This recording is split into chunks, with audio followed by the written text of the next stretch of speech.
আসসালামু আলাইকুম। মাসুদাস ক্রিয়েশনে আপনাদের স্বাগতম। আশা করি আপনারা সবাই ভালো আছেন।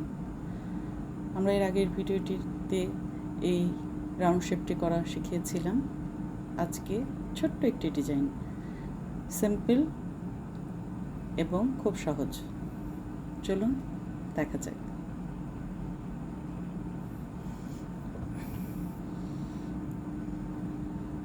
আমরা এই আগের নিয়মে ঘর বাড়িয়ে বাড়িয়ে একটি নিজের পছন্দ মতো শেপ তৈরি করে নেব।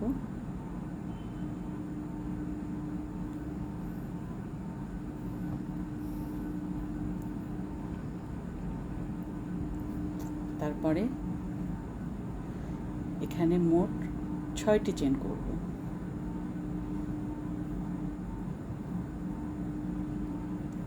খুব সাধারণ একটা ডিজাইন। 4টি চেনের মাথায় আমরা জয়েন্টটা দিব, আবার 6টি চেন করব, আবার 4টি চেনের মাথায় আমরা জয়েন্টটি করে নেব।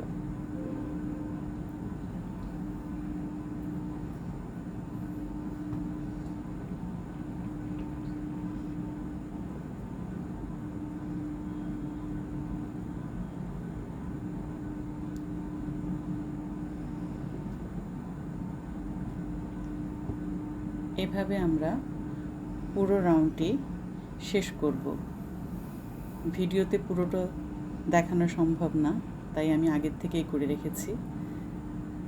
এবারে আমরা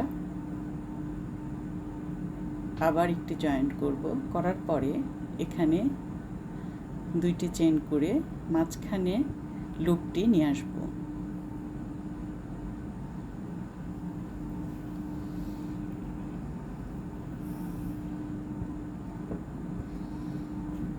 তারপরে ঠিক আগের একই নিয়মে এখানেও আমরা 6টি চেন করব।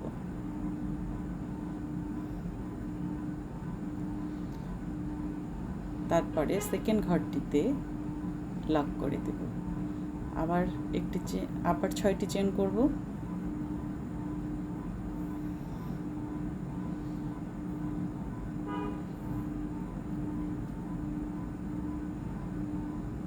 আবার পাশের ঘরটিতে একটি চেন দিয়ে লক করে দেব। আবার 6টি ঘর করব, চেন করব, করার পরে পাশের ঘরটিতে এভাবে একটি স্লিপ স্টিচ দিয়ে লক করে দেব। তারপরে যখন সেকেন্ড রাউন্ডটি হয়ে গেল, এবার আমরা থার্ড রাউন্ডে এসে ডিজাইনটি শেষ করব। খুব সহজ, খুব সিম্পল। এটা আমি প্রথমেই বলে নিয়েছি একদম বিগিনারদের জন্য। যারা পারেন তারা তো অনেক ভালোই পারেন নিশ্চয়ই। এখানে সিঙ্গেল ক্রোশেট দিয়ে মোট 10টি সিঙ্গেল ক্রোশেট করব আমরা। 10টি করার পরে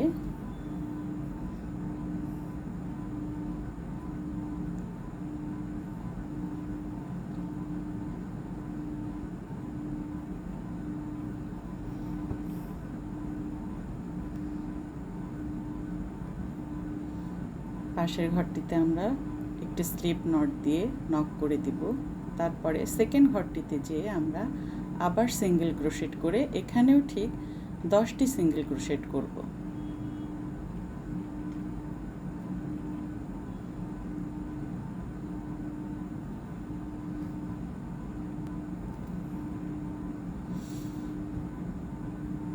আমি কিন্তু আপনাদেরকে চেন এবং সিঙ্গেল ক্রোশেটগুলো আগে দেখিয়েছি ধীরে ধীরে, তাই এখানে আমি একটু তাড়াতাড়ি করছি ভিডিওটি ছোট করার জন্য।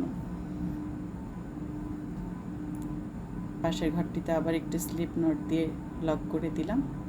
তারপরে আবার সিঙ্গেল ক্রোশেট দিয়ে পাশের ঘরটিতে আমি আবার 10টি সিঙ্গেল ক্রোশেট করব। দেখুন কি সুন্দর করে একটা ডিজাইন তৈরি হয়ে যাচ্ছে।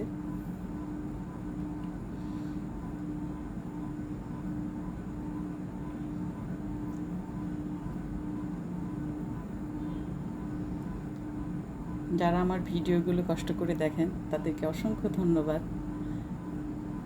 আপনাদের শেখানোর জন্যই আমার এই ছোট্ট চেষ্টা। আপনারা আমার সবসময় পাশে থাকবেন।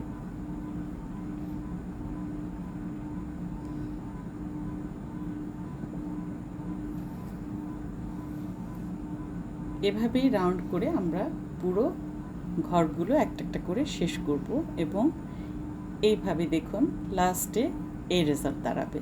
খুব ছোট্ট। ভিডিওটি যদি আপনাদের ভালো লেগে থাকে তাহলে অবশ্যই লাইক, কমেন্টস এবং সাবস্ক্রাইব করতে ভুলবেন না। আপনার